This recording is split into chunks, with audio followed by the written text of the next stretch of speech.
lot of this isn't going to make sense to you, and I'm sorry about that. I'm just going to start at the beginning, with the house.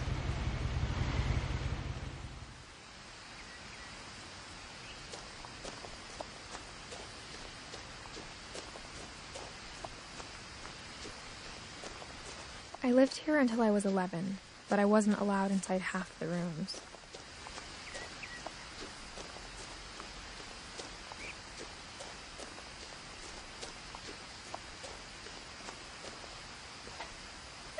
Inside the mailbox were bills from 7 years ago, marked urgent, open immediately. I hadn't been back since my brother Lewis's funeral.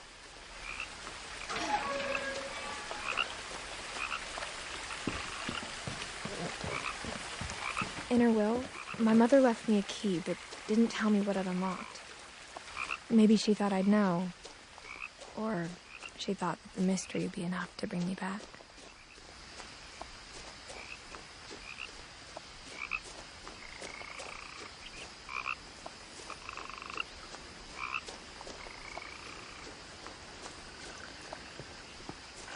The truth is, even after I inherited the house, I never thought I'd come back to it. But now I had questions about my family that only the house knew the answers to. The woods around the house have always been uncomfortably silent, as if they're about to say something but never do.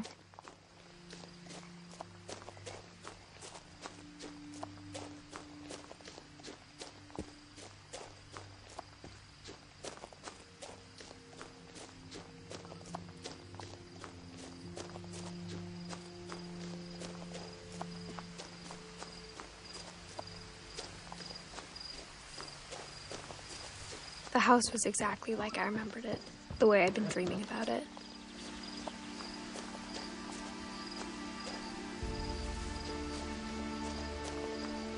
As a child, the house made me uncomfortable in a way I couldn't put into words.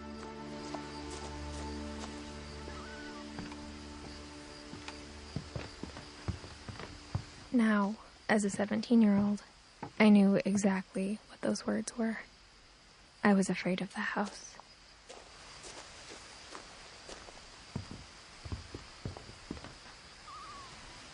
I hoped the key might unlock the front door. It didn't.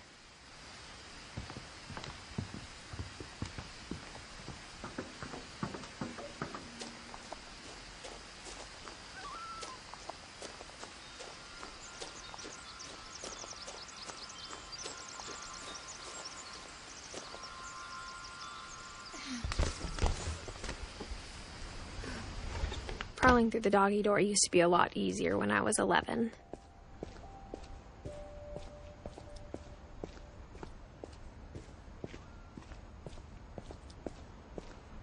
For the first time in years,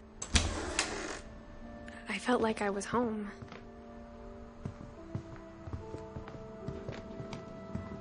Nothing in the house looked abnormal. There was just too much of it, like a smile with too many teeth. A lot of things got left behind in the whirlwind of that last night.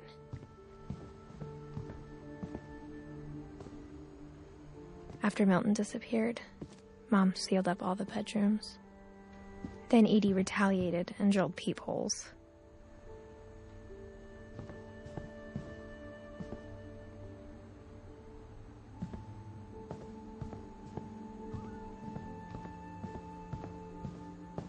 I spent a lot of time playing in Great Uncle Walter's room.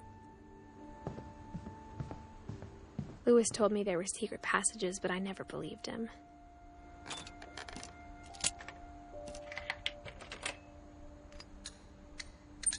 Turns out, my mom was really good at keeping secrets. Now it was time to find out what my mom had been afraid of. From the paintings on the wall, it was clear my brother Milton had been here before me. Reading this, maybe it sounds like I had a plan, but I had no idea what was behind that door.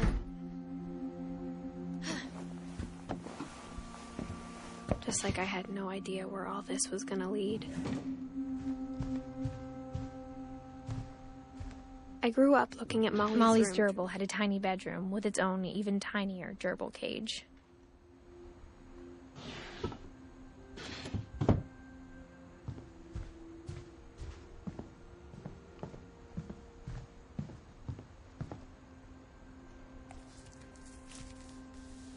December 13th, 1947.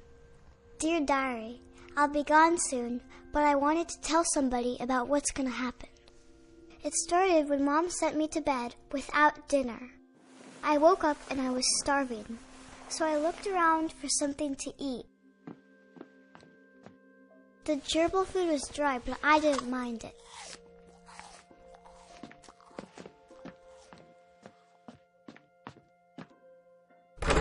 Mom, can I come out now?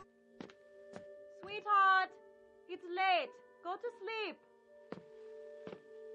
My Halloween candy was all gone.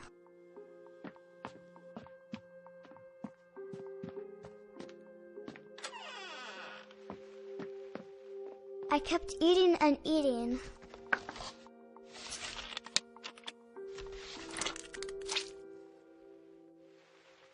I ate a lot of things that night.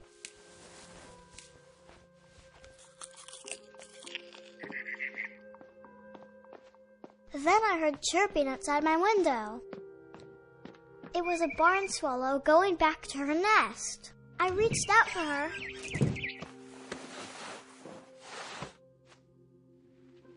And suddenly, I was a cat.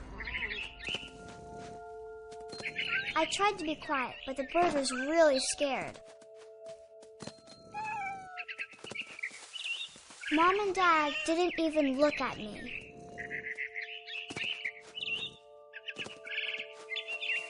I jumped and I almost got her.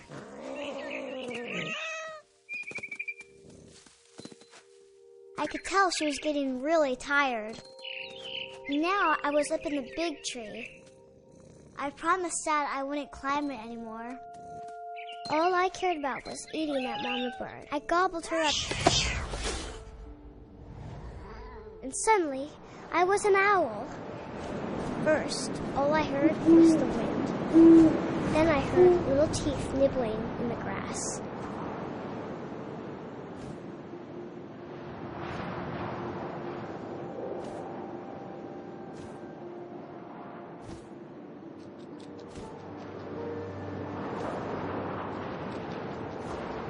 Rabbits.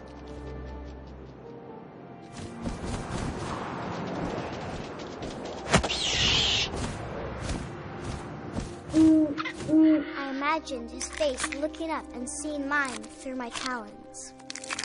I swallowed him up, and I didn't chew one bit. Then I flew off to find something bigger.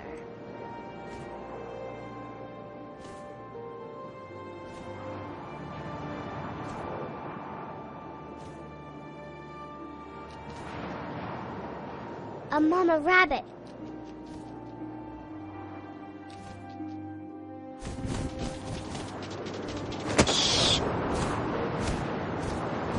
She was almost too big to carry.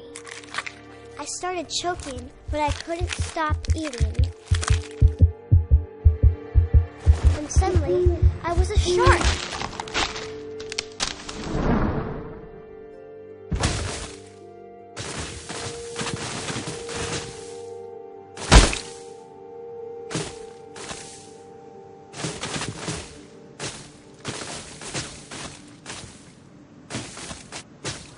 I rolled off a cliff and into the ocean. Now, I was hungrier than ever.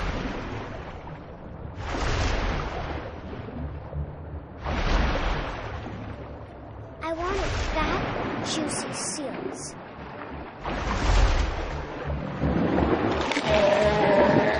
I tore off her flipper, and it tasted really good.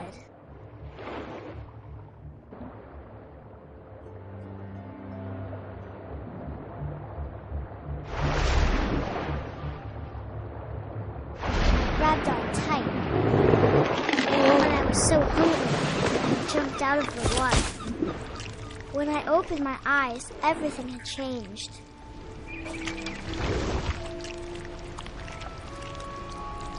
now I was a monster, and I smelled people everywhere.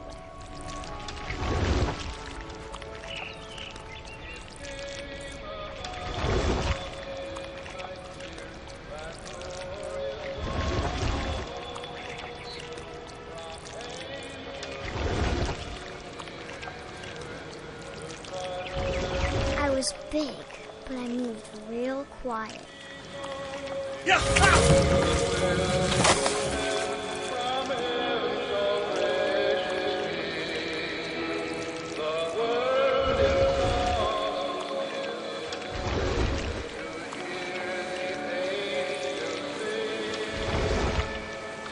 I wanted to stop, but also I didn't.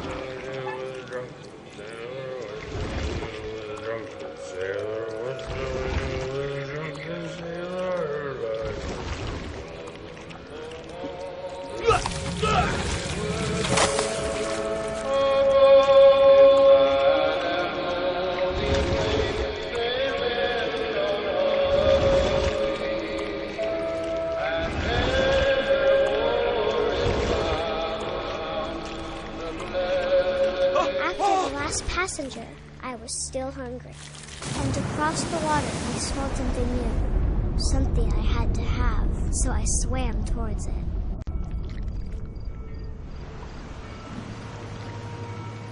I slithered onto the sand, and the good smell went into an old pipe.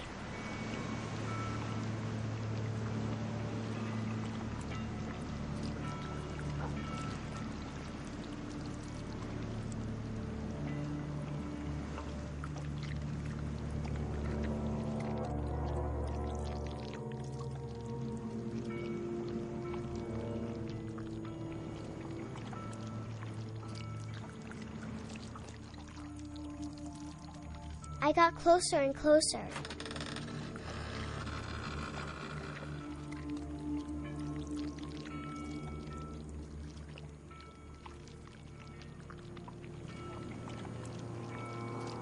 All of my stomach started growling. And suddenly, I was me again. I held my breath for a long time, but I couldn't hear anything. I think it's waiting for me to fall asleep. But it's not going to wait much longer. It needs to feed, and we both know I will be delicious.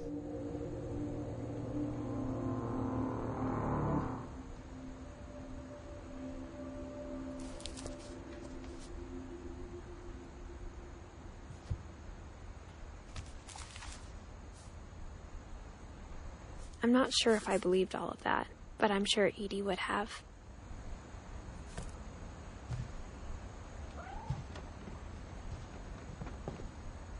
I got the sense Edie had spent a lot of time here, before my mom sealed the doors.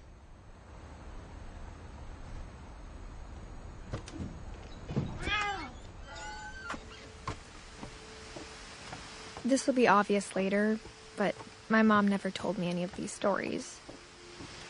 Edie would have, but Mom didn't like bringing up the past. Though, when we adopted a stray kitten, she was the one who named it Molly. I spent a lot of time in Great-Grandma Edie's room. Her room was like a museum.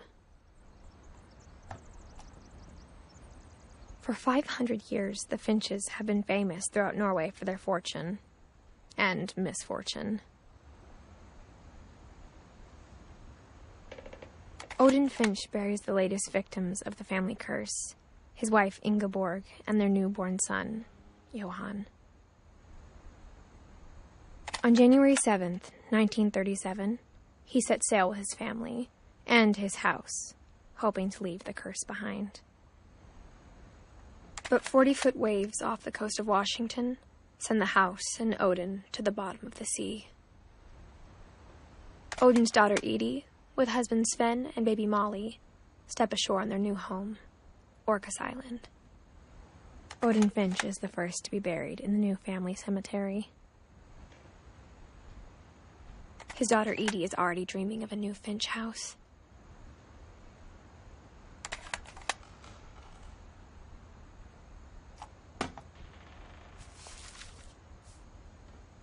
Whatever's wrong with this family, it goes back a long ways.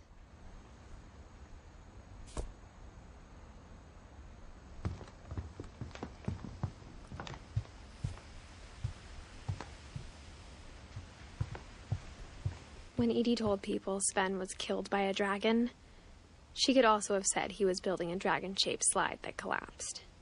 She could have, but she didn't. Even in her 90s, sometimes Edie seemed a lot younger than my mother.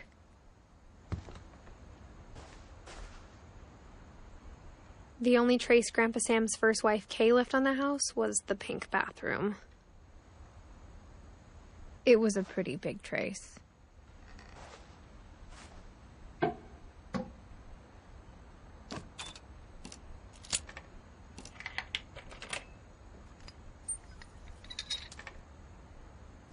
There's a secret in this bathroom. It's in the last place you would look. It isn't in the cupboard. It's hidden in this book.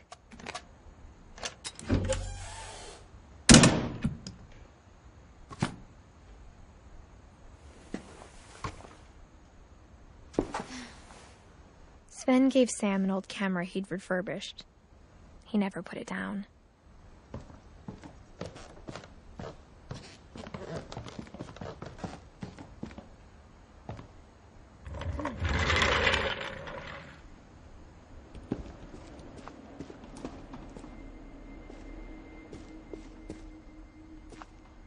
I knew Grandpa Sam had a twin, and that he never talked about him. I guess my grandpa didn't like history any more than my mom did.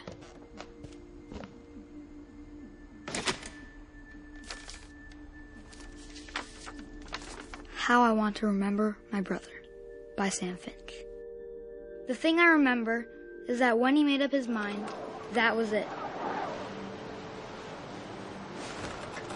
My brother said he'd die before he ate another mushroom, and he did. At Barbara's funeral, we swore we'd never be afraid again, and he wasn't. I think Calvin always wanted to fly. Sam! Calvin! Dinner's ready! Coming! But that day, he finally made up his mind to do it. I told him going around was impossible. Maybe if I hadn't said that. Calvin, I'm not gonna tell you again. Maybe if the wind hadn't picked up. Then maybe he'd still be here. But I doubt it. I think he'd already made up his mind. That's what I want to remember about my brother.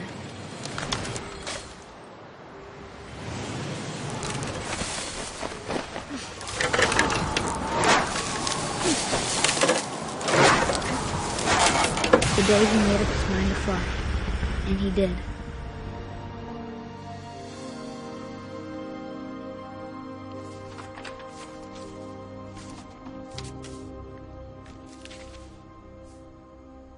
Calvin's story felt strangely familiar. When I was younger, I remember trying to do the exact same thing.